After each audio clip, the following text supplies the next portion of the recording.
भागवत जी वो है जो समय समय पर कहते हैं कि हिंदू और मुसलमानों का डीएनए एक है। मोहन भागवत जी वो है जो कहते हैं समलिंगिकता महाभारत काल से चली आ रही है और इसे हमें स्वीकार करना चाहिए। 1550 जातियां आरक्षण वाली थी और आज 6550 जातियां हो गई हैं। ये किन पंडितों ने बनाई है? ये मोहन भागवत जी।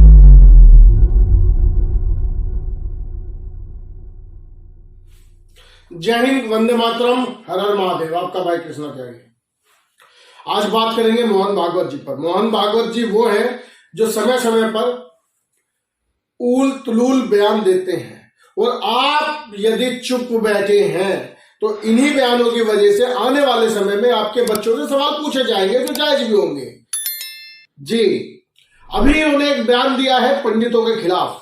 पंडितों के खिलाफ मैं इसलिए कहूंगा क्योंकि टारगेट अभी तो केवल सपा पार्टी के कुछ नेवले कर रहे थे।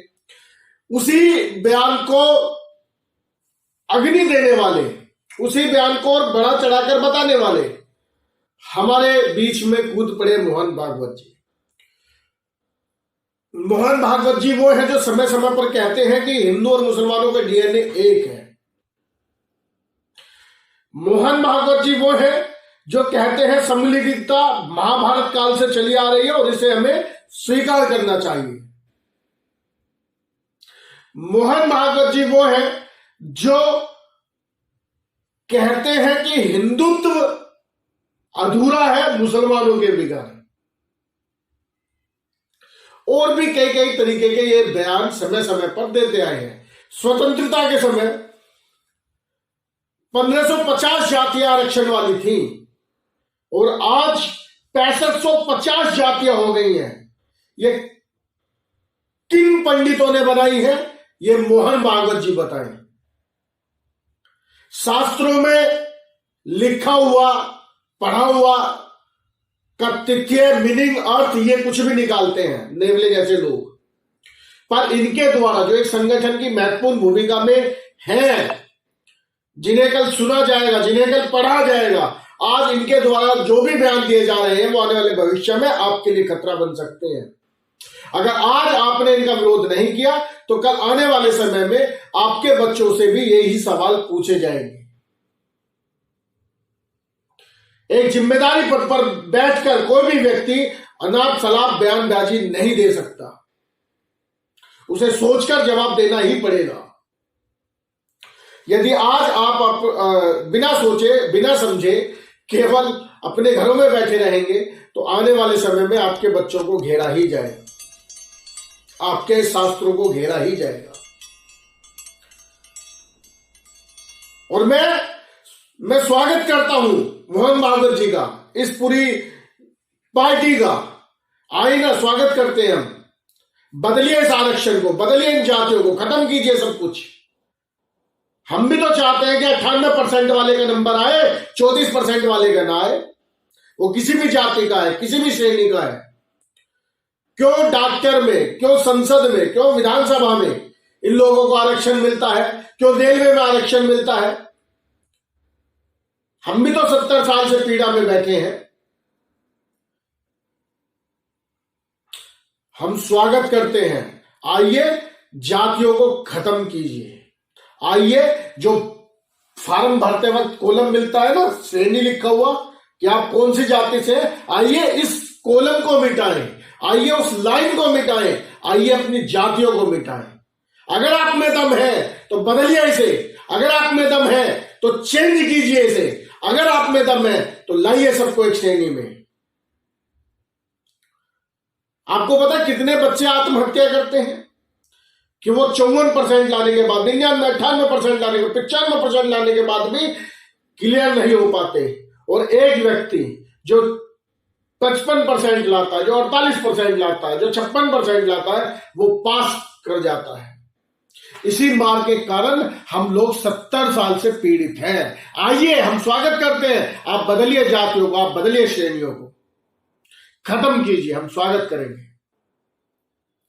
अगर आप में वाकई में दम है तो आप केवल बयानबाजी ना करें। आपकी सत्ता बैठी है, आपकी सरकार बैठी है, आप उस सत्ता में आसीन हो तो बदलते क्यों नहीं? और जो इस पार्टी के लोग बैठे हैं, खासकर जो ब्राह्मण है, पंडित है, जो आरएसएस में भी है, वो सवाल क्यों नहीं करते? वो चुप क्यों? उनकी चुप्पी इतनी घातक हो जाएगी आने वाले समय में, आप सोच भी नहीं पाएंगे। आपका काम है विरोध करना, आपका काम है व्यक्ति को सही मार्गदर्शन दिखाना। जरूरी नहीं है कि वो उम्र में बड़ा है, पद में बड़ा है, तो आप उसे मार्गदर्शन नहीं दिखा सकते,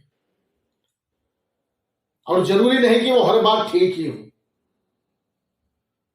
मोहन भागवत जी ने जो बयान समलैंगिकता के लिए दिए, उसके ऊपर हमारे मित्र, हमारे भाई, बड़े भाई संदीप जी ने इनके ऊपर केस करवाया दिल्ली के अंदर।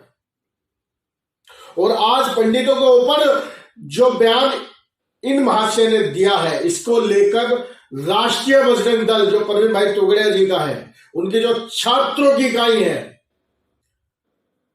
उनका जो नगर अध्यक्ष है शायद शिवम जी, हमारे भाई शिवम जी ने उनके ऊपर एफआईआर लिखवाई है। शिवम जी के बयान सुनिए। चालू है क्या नाम है? शिवम चतुर्वेदी।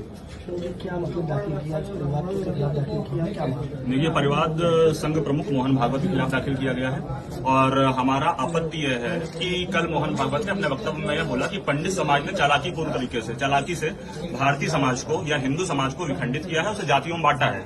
यद्यपि जाति शब्द की मूल व्याख्या संस्कृत में यह है कि जन्मना या प्राप्ति सा जाति हो, जन्म से प्राप्त है वह जाति है। गीता में भगवान कृष्ण अर्जुन को आश्वस्त करते हुए कहते हैं, चातुर्वर्णम मया सृष्टम गुण कर्म भागसः, कि हे अर्जुन, ये 4 वर्णों की सृष्टि मेरी है। अब की जबकि हम ऐतिहासिक घटनाक्रम को देखते हैं तो हमें यह दिखता है कि मोपला नरसंहार, चित्पावन ब्राह्मणों का नरसंहार, कश्मीरी पंडितों का एक्सोडस या उनको उनकी जमीन से हटाना, कितने बड़े बड़े ब्राह्मणों पर अत्याचार हो चुके हैं। कश्मीरी पंडित आज भी अपने पुनर्वासन के लिए सरकार से मांग कर रहे हैं, उनका रिहेबिटेशन नहीं हो पाया, सरकार अपने पूरे विल पावर के साथ लगी हुई है। ऐसे उस समकाल खंड में ब्राह्मण समाज को टारगेट करते हुए, पंडित समाज को टारगेट करते हुए, क्या मोहन भागवत उस पंडित समाज को असुरक्षित नहीं कर रहे हैं? क्या उनकी बहुओं बेटियों के लिए एक गड्ढा, खड्डे का निर्माण नहीं कर रहे हैं? और मैं मोहन भागवत को चुनौती देता हूं कि यदि वे किसी भी सनातन धर्म के ग्रंथ में यह दिखा दें कि जाति व्यवस्था का निर्माता, उसका जनक, उसका पोषक ब्राह्मण या पंडित समाज है, तो मैं उनसे माफी मांगने के लिए तैयार हूं। और यदि वे ऐसा नहीं कर पाए तो उन्हें सार्वजनिक रूप से देश के सामने संपूर्ण हिंदुओं से, संपूर्ण ब्राह्मण समाज से आके माफी मांगनी पड़ेगी। और मैं यहां पर यह भी इंगित करना चाहता हूं कि संघ के जो फाउंडर थे, जो संघ के प्रणेता थे, डॉक्टर हेडगवार, और उसके साथ साथ हम गुरु गोलवलकर का नाम लें, वे स्वयं।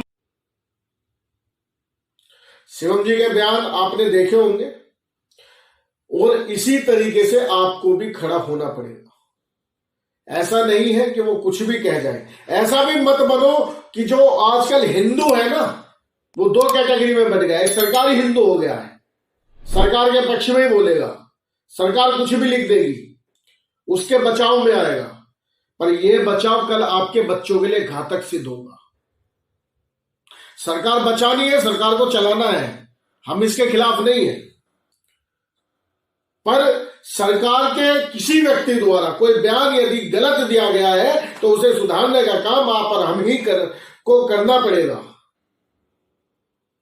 वरना बुद्धि का विकास जिस तेजी से चल रहा है, आने वाले समय में ऐसा ना हो कि वो विलुप्त हो जाए और आप पर, हम पर हर ऐरा गहरा, नथु गहरा सवाल उठाने के लिए मजबूर हो जाए। इसलिए आपको लड़ना पड़ेगा, आपको बोलना पड़ेगा, आपको कहना पड़ेगा, और कुछ भी नहीं कर सकते तो विचारों को शेयर कीजिएगा और पूछिएगा इन लोगों से कि आजादी के समय, स्वतंत्रता के समय 1500 जातियां थी आरक्षित, आज 6550 जातियां से ऊपर हैं। इन्हें किन पंडितों ने बनाया है? जय हिंद, वंदे मातरम, हर हर महादेव।